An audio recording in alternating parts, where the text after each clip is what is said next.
नमस्कार, मेरा नाम है सुमित सिंह मेहता। आज का हमारा टॉपिक है न्यूक्लियर मॉडल। न्यूक्लियर मॉडल को समझने से पहले ये समझ लेते हैं, ये जान लेते हैं कि अभी तक हमने न्यूक्लियस के बारे में क्या क्या जानकारी इकट्ठा की। हमने न्यूक्लियस के मास के बारे में पढ़ा, हमने न्यूक्लियस की बाइंडिंग एनर्जी के बारे में पढ़ा, हमने न्यूक्लियस की बाइंडिंग एनर्जी पर न्यूक्लियन के बारे में पढ़ा, हमने न्यूक्लियर के स्पिन के बारे में पढ़ा, उसके मैग्नेटिक मूवमेंट के बारे में पढ़ा, और हमने ये भी पढ़ा कि जो हमारे पास हैवी न्यूक्लियाई हैं उनसे क्या हो जाते हैं, कुछ पार्टिकल या फिर अल्फा और बीटा या फिर गामा रेडिएशन क्या होता है, इमिट होते रहता है, जिसको हमने क्या बोला था, रेडियो एक्टिविटी बोला था। नाउ अब यहाँ पर हमारे पास कुछ क्वेश्चन आते हैं कि क्वेश्चन ये है कि किस तरीके से हम किसी न्यूक्लियस की स्टेबिलिटी को डिफाइन करेंगे, या फिर ये हो सकता है क्वेश्चन कि जो हमारे पास न्यूक्लियस है उसकी binding energy per nucleon constant क्यों होती है। यहाँ से ये क्वेश्चन हो सकता है कि जो हमारे पास न्यूक्लियस से अल्फा और बीटा पार्टिकल का इमिशन क्यों होता है। अब इन क्वेश्चन का आंसर देने के लिए सबसे पहले हमें ये जानना होगा कि जो न्यूक्लियस के अंदर न्यूक्लियन है या फिर जो प्रोटॉन और न्यूट्रॉन हैं उनके बीच लगने वाले इंटरेक्शन का नेचर कैसा है। अगर हमको ये पता चल जाए कि जो न्यूक्लियन के बीच लगने वाले इंटरेक्शन का नेचर कैसा है, तो हम ये जो क्वेश्चन हमारे पास आए, इन क्वेश्चन का हल हम या फिर इन क्वेश्चन का आंसर दे सकते हैं। हम बता सकते हैं कि binding energy per nucleon constant क्यों होती है। हम बता सकते हैं कि किसी हैवी न्यूक्लियाई से अल्फा और बीटा पार्टिकल का इमिशन क्यों होता है। कब? जब हमको ये पता चल जाए कि न्यूक्लियन के बीच लगने वाला इंटरेक्शन का नेचर कैसा है। लेकिन यहाँ पर एक बहुत बड़ी समस्या है। वो समस्या ये है कि जो न्यूक्लियन के बीच लगने वाले इंटरेक्शन का नेचर को जो डिफाइन करना है वो क्या होता है, बहुत ही डिफ़िकल्ट होता है। अभी तक भी, आज की डेट तक भी, जो न्यूक्लियन के बीच लगने वाला इंटरेक्शन है जिसको हम शॉर्ट रेंज फोर्स भी बोलते हैं, उसका एक परफेक्ट या फिर वेल डिफाइंड एक्सप्लेनेशन अभी तक हमको नहीं मिल पाया है। तो अब यहाँ पर समस्या आ गई, किस तरीके से हम इस न्यूक्लियर की प्रॉपर्टी को डिफाइन करें। तो उसके लिए क्या किया, साइंटिस्ट ने अलग अलग प्रॉपर्टी को डिफाइन करने के लिए क्या किए, अलग अलग मॉडल बनाए, जिनको हम क्या बोलते हैं, न्यूक्लियर मॉडल बोलते हैं। ठीक है, तो उनमें से एक जो पहला मॉडल है वो है क्या, हमारे पास लिक्विड ड्रॉप मॉडल। ठीक है, लिक्विड ड्रॉप मॉडल 1937 में हमको नील बोर ने दिया था। जैसे कि नाम से पता चल रहा है, लिक्विड ड्रॉप मॉडल। तो लिक्विड ड्रॉप मॉडल में क्या अज्यूम कर लिया गया कि जो एक लिक्विड ड्रॉप है वो सिमिलर है किसके, एक न्यूक्लियस की तरह के क्या है, सिमिलर है। ठीक है, यानी लिक्विड ड्रॉप और न्यूक्लियस दोनों क्या हैं, सेम है। वो क्या था, मेन आइडिया था किसका, इस लिक्विड ड्रॉप मॉडल का। ठीक है ना, कुछ अजम्पशन देख लेते हैं जो नील बोर ने अज्यूम किए थे लिक्विड ड्रॉप मॉडल को बनाने से पहले। उन्होंने क्या अज्यूम कर लिया कि जो हमारा न्यूक्लियस है वो क्या है, एक परफेक्ट स्फेयर है।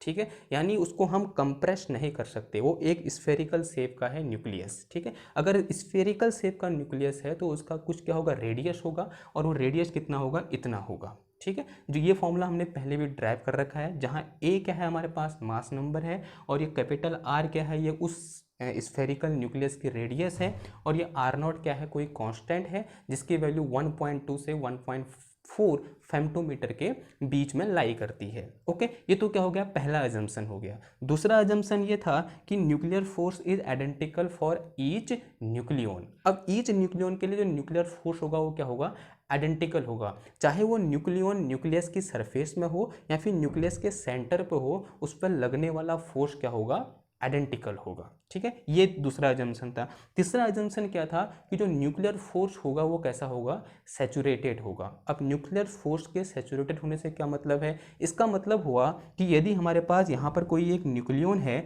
तो ये इंटरेक्ट करेगा सिर्फ उन न्यूक्लियन के साथ जो कहाँ होंगे, इसके नेबरहुड में होंगे। कहाँ होंगे, इसके जो आस पड़ोस में होंगे, उन्हीं न्यूक्लियन के साथ इंटरेक्ट करेगा, और जो बाकी न्यूक्लियन हैं इधर, उनके साथ इंटरेक्ट नहीं करेगा। यानी एक लिमिटेड रेंज तक क्या होती है इसकी, एक लिमिटेड रेंज होती है किसकी, न्यूक्लियर इंटरेक्शन की। ठीक है, यानी ये न्यूक्लियन इस न्यूक्लियन के साथ इंटरेक्ट नहीं कर रहा है, सिर्फ उन्हीं न्यूक्लियन के साथ इंटरेक्ट कर रहा है जो कहाँ है, इसके नेबरहुड में है या फिर जो इसके आस पड़ोस में है। ठीक है, इसको हम एक और तरीके से समझ सकते हैं। थोड़ी देर के लिए अगर हम ऐसा अज्यूम कर लें कि ये जो न्यूक्लियन है, हर इस न्यूक्लियस में जितने भी और न्यूक्लियन हैं उन सब के साथ इंटरेक्ट कर रहा है, तो इसका मतलब क्या होगा, इस न्यूक्लियस में टोटल नंबर ऑफ न्यूक्लियन कितने होंगे, ए के बराबर होंगे। कितना? ए, यानी मास नंबर के बराबर होंगे। तो अगर ये न्यूक्लियन, जितने भी न्यूक्लियन इसके अंदर है उन सब के साथ इंटरेक्ट कर रहा है, तो इसका मतलब ये होता है कि इसकी जो बाइंडिंग एनर्जी होगी वो ए स्क्वायर के क्या होगी? डायरेक्टली प्रोपोर्शनल होगी। ठीक है। अगर ऐसा कब होगा? जब ये न्यूक्लियन हर अदर न्यूक्लियन के साथ क्या कर रहा होगा? इंटरेक्ट कर रहा होगा। तब जो बाइंडिंग एनर्जी होगी इस पूरे न्यूक्लियस की वो क्या होगी? ए स्क्वायर के डायरेक्टली प्रोपोर्शनल होगी। ए के यहाँ पर मास नंबर या फिर टोटल नंबर ऑफ न्यूक्लियन है। लेकिन जब हमने बाइंडिंग एनर्जी के लिए फॉर्मूला लिखा तो हमारे पास क्या आया कि जो बाइंडिंग एनर्जी होती है वो डायरेक्टली प्रोपोर्शनल किसके होती है? मास नंबर के होती है। तो इसके ये दिखाना चाह रहा है कि ये जो न्यूक्लियन है वो ईच न्यूक्लियन के साथ इंटरेक्ट नहीं हो रहा है, सिर्फ उन न्यूक्लियन के साथ इंटरेक्ट हो रहा है जो कहाँ है? इसके नेबरहुड में है। इस न्यूक्लियन को इस न्यूक्लियन से कोई मतलब नहीं है, इसको सिर्फ उनसे मतलब है जो कहाँ है? इसके आस पड़ोस में है या फिर जो इसके नेबरहुड में है। तो ये तो क्या थे? अजम्पशन थे। न्यूक्लियर जो लिक्विड ड्रॉप मॉडल है उसको देने से पहले किसने अज्यूम किए? बोर ने अज्यूम किए। फिर उन्होंने कहा कि किस तरीके से जो न्यूक्लियस होता है वो लिक्विड ड्रॉप के सिमिलर होता है, ये डिफाइन करने की कोशिश की या फिर ये बताने की कोशिश की। अब हम ये भी देखते हैं कि जो लिक्विड ड्रॉप होता है और जो न्यूक्लियस होता है उनके बीच क्या क्या सिमिलरिटी होती हैं। तो पहली सिमिलरिटी ये होती है, बहुत सिंपल है जानना पहली सिमिलरिटी, कि जो लिक्विड ड्रॉप होता है उसका शेप कैसा होता है? स्फेरिकल होता है। और हमने अज्यूम कर रखा जो न्यूक्लियस है वो भी कैसा है? स्फेरिकल है। तो लिक्विड ड्रॉप और जो हमारे पास न्यूक्लियस होता है दोनों कैसे होते हैं? शेप में स्फेरिकल होते हैं। ये तो क्या था? हमारा पहला सिमिलरिटी। दूसरी सिमिलरिटी ये होती है कि जो न्यूक्लियस की रेडियस होती है वो ऑलमोस्ट क्या होती है? कांस्टेंट होती है। क्यों होती है कांस्टेंट? क्योंकि हम जानते हैं जो वॉल्यूम होता है वो मास नंबर के क्या होता है? प्रोपोर्शनल होता है। यानी जितना ज़्यादा मास नंबर होगा उतना ज़्यादा वॉल्यूम होगा। सिंपल है, क्योंकि जितने ज़्यादा नंबर ऑफ न्यूक्लियन होंगे, ए क्या है? नंबर ऑफ न्यूक्लियन है, उतना ज़्यादा क्या होगा? वॉल्यूम होगा। तो जो वॉल्यूम होता है वो मास नंबर के क्या होता है? प्रोपोर्शनल होता है। और जो मास ऑफ न्यूक्लियाई होता है वो ऑलमोस्ट किसके बराबर होता है? मास नंबर के बराबर होता है। ठीक है। तो अगर मैं यहाँ से डेंसिटी निकालूं मास अपॉन वॉल्यूम, तो वो ए पर तो डिपेंड करेगा नहीं, ए क्या हो जाएगा? कैंसिल हो जाएगा। तो सिर्फ क्या बचेगा मेरे यहाँ पर? कुछ कांस्टेंट टर्म बचेगा। तो मैं यहाँ पर क्या बोल दूंगा कि जो रो होती है या फिर जो डेंसिटी ऑफ न्यूक्लियाई होती है वो ऑलमोस्ट कांस्टेंट होती है। उसी प्रकार जो लिक्विड की डेंसिटी होती है, किसी एक पर्टिकुलर लिक्विड ड्रॉप की जो डेंसिटी होती है वो क्या होती है? कांस्टेंट होती है। लेकिन अलग अलग लिक्विड की जो लिक्विड ड्रॉप की डेंसिटी अलग अलग होगी, लेकिन अगर हम वाटर के लिक्विड ड्रॉप की डेंसिटी लेंगे तो वो क्या होगी? कांस्टेंट होगी हर ड्रॉप के लिए। चाहे कोई भी ड्रॉप वहाँ से उठाएं हम एक वाटर के टब से, तो वो हर ड्रॉप की जो डेंसिटी होगी वो क्या होगी? सेम होगी। तो ये क्या होगी? इन दोनों के बीच की दूसरी सिमिलरिटी होगी। वो क्या है? कि जो डेंसिटी ऑफ न्यूक्लियस है वो कांस्टेंट होती है। उसी प्रकार जो density of a particular liquid drop या पर्टिकुलर लिक्विड ड्रॉप वो भी क्या होती है? कांस्टेंट होती है। ठीक है। नाउ तीसरी जो हमारे पास सिमिलरिटी वो ये है कि जो हमारे पास जो शॉर्ट रेंज इंटरेक्शन होता है न्यूक्लियन के बीच, वो वाटर या फिर जो वो लिक्विड मॉलिक्यूल के बीच लगने वाले कोहेसिव फोर्स के सिमिलर होता है। किसके होता है? जो लिक्विड ड्रॉप होता है, जो लिक्विड ड्रॉप के अंदर जो मॉलिक्यूल होते हैं उनके बीच कौन सा फोर्स लगेगा?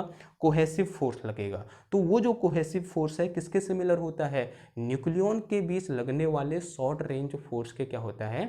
सिमिलर होता है। ये क्या होगी? इसकी तीसरी सिमिलरिटी होगी। क्या है तीसरी सिमिलरिटी? जो हमारे पास जो शॉर्ट रेंज इंटरेक्शन है किनके बीच? न्यूक्लियन के बीच, वो किसके सिमिलर होता है? जो हमारे पास लिक्विड ड्रॉप है, लिक्विड ड्रॉप के अंदर जो लिक्विड के मॉलिक्यूल हैं उनके बीच लगने वाले कोहेसिव फोर्स के सिमिलर होता है। जिस तरीके से यहाँ पर जो हमारे पास न्यूक्लियर फोर्स है वो कैसा है? सैचुरेटेड है। उसी तरीके से जो न्यूक्लियस के अंदर जो कोहेसिव फोर्स होता है वो भी कैसा होता है? सैचुरेटेड होता है। यानी जो न्यूक्लियस जो लिक्विड ड्रॉप के अंदर जो लिक्विड के मॉलिक्यूल होते हैं वो हर मॉलिक्यूल के साथ इंटरेक्ट नहीं होते हैं, सिर्फ उन्हीं मॉलिक्यूल के साथ इंटरेक्ट होते हैं जो कहाँ होते हैं? उसके नेबरहुड में होते हैं। जिस तरीके से यहाँ किसके केस में हो रहा था? न्यूक्लियर फोर्स के केस में हो रहा था। ये तो क्या होगी? इसकी तीसरी सिमिलरिटी होगी। नाउ अब देखते हैं आगे। लिक्विड ड्रॉप और न्यूक्लियस के बीच जो चौथी सिमिलरिटी ये है कि जब हम किसी लिक्विड ड्रॉप को ऑसिलेट कराते हैं तो जो लिक्विड ड्रॉप होती है वो दो छोटे लिक्विड ड्रॉप में क्या हो जाती है? डिसइंटीग्रेट हो जाती है।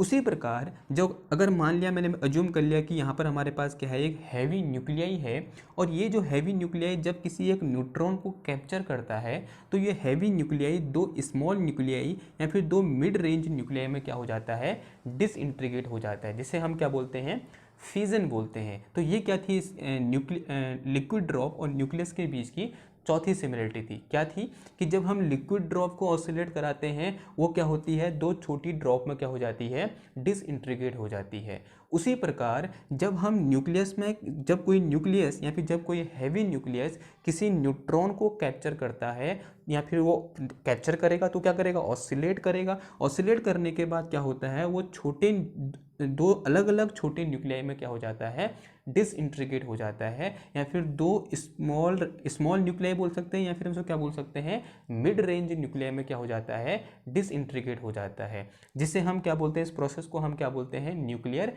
फिजन बोलते हैं। पांचवी सिमिलरिटी ये है कि जिस तरीके से लिक्विड को जब हम इवोपरेट करते हैं या उसका जो लिक्विड का इवोपरेशन करते हैं तो लिक्विड से क्या होते हैं, लिक्विड मॉलिक्यूल क्या करते हैं, बाहर निकलते हैं। उसी प्रकार न्यूक्लियस से क्या बाहर निकलते हैं, कुछ पार्टिकल बाहर निकलते हैं, जैसे प्रोटॉन बाहर निकल सकता है, अल्फा पार्टिकल बाहर निकल सकता है और न्यूट्रॉन बाहर निकल सकते हैं, और भी पार्टिकल बाहर निकल सकते हैं, बीटा पार्टिकल बाहर निकल सकता है। लेकिन ये किसके एनालॉजी है कि जब हम जो लिक्विड है, लिक्विड ड्रॉप है, उसको क्या करते हैं, हम इवोपरेट करते हैं तो लिक्विड के मॉलिक्यूल क्या होते हैं, वहाँ से बाहर निकलते हैं। ठीक है, तो ये क्या थी, इसके बीच पांचवी सिमिलरिटी थी। छठी सिमिलरिटी ये है कि जिस तरीके से हमारे न्यूक्लियस में जो बाइंडिंग एनर्जी है वो किसके प्रोपोर्शनल होती है, मास नंबर के प्रोपोर्शनल होती है, या फिर ये बोलें नंबर ऑफ न्यूक्लियन के प्रोपोर्शनल होती है, या फिर जो न्यूक्लियस में कितने नंबर ऑफ प्रोटॉन और न्यूट्रॉन हैं उसके प्रोपोर्शनल होती है, कौन, बाइंडिंग एनर्जी ऑफ न्यूक्लियस। उसी प्रकार जो हमारे पास लिक्विड ड्रॉप है, उस लिक्विड ड्रॉप को इवोपरेट करने के लिए जितनी एनर्जी हमको देनी होती है वो डिपेंड करती है कि उस लिक्विड ड्रॉप में कितने नंबर ऑफ मॉलिक्यूल हैं। ठीक है, या फिर total amount of heat require for the evaporating the drop of liquid. ठीक है, एक लिक्विड ड्रॉप को इवोपरेट करने के लिए जितनी हीट हमको रिक्वायर होती है किसके प्रोपोर्शनल होती है, उस लिक्विड ड्रॉप में कितने नंबर ऑफ मॉलिक्यूल हैं उसके क्या होती है, प्रोपोर्शनल होती है। और ये किसके सिमिलर है कि जो न्यूक्लियस में जो बाइंडिंग एनर्जी है वो किसके प्रोपोर्शनल होती है, मास नंबर के प्रोपोर्शनल होती है, या नंबर ऑफ न्यूक्लियन के क्या होती है, प्रोपोर्शनल होती है। तो ये तो क्या था हमारा, जो हमको बोहर ने 1937 में लिक्विड ड्रॉप मॉडल, या फिर जो लिक्विड ड्रॉप होती है वो न्यूक्लियस के सिमिलर क्यों होती है, उसका एनालॉजी क्यों होती है, वो हमको बताया। लेकिन बाद में वेथे और विसेकर ने इस चीज़ को दोबारा स्टडी किया और यहाँ से बाइंडिंग एनर्जी के लिए क्या दिया, एक फॉर्मूला दिया। और बाइंडिंग एनर्जी के लिए उन्होंने ये फॉर्मूला दिया जहाँ पर ये, इसको हम पढ़ सकते हैं, जहाँ जो A1 A2 A3 और A4 हैं वो क्या है, कांस्टेंट है, और जो कैपिटल A है वो क्या है, मास नंबर है, जो Z है वो क्या है, किसी न्यूक्लियस में कितने नंबर ऑफ प्रोटॉन वो क्या है, Z है। ठीक है, और यहाँ पर जो हर टर्म है वो अलग अलग एनर्जी को क्या करता है, डिफाइन करता है, जो न्यूक्लियस के अंदर होती है। जो पहला टर्म है वो वॉल्यूम एनर्जी को दिखाता है, जो दूसरा टर्म है वो सरफेस एनर्जी को दिखाता है, जो तीसरा टर्म है वो कूलाम एनर्जी को दिखाता है, और जो चौथा टर्म है वो एसिमेट्रिक एनर्जी को दिखाता है, और जो पांचवा टर्म है वो पेरिटी एनर्जी को दिखाता है। ठीक है, तो इन सब टर्म को हम एक एक कर क्या करेंगे, अब एक्सप्लेन करेंगे, लेकिन अभी नहीं, अगले वाले लेक्चर में। ठीक है, तो आज हमने क्या सीखा, हमने ये सीखा कि किस तरीके से लिक्विड ड्रॉप को हम क्या कर सकते हैं, न्यूक्लियस के साथ कंपेयर करा सकते हैं, या फिर किस तरीके से हम ये कह सकते हैं कि कोई भी लिक्विड ड्रॉप क्या होती है, हमारे न्यूक्लियस के सिमिलर होती है। वो हमने यहाँ पर क्या पढ़े, 5 या 6 सिमिलरिटी पढ़ी। ओके, नेक्स्ट क्लास में क्या पढ़ेंगे, हम इस फॉर्मूले को ड्राइव करेंगे और इस टर्म को क्या करेंगे, डिफाइन करेंगे। ठीक है, तो तब हमारा क्या हो जाएगा, लिक्विड ड्रॉप मॉडल पूरा का पूरा कंप्लीट हो जाएगा। ये क्या था, इसका पार्ट 1 था। आज के बाद नहीं, मिलते हैं आपसे नेक्स्ट टाइम, तब तक थैंक यू, धन्यवाद।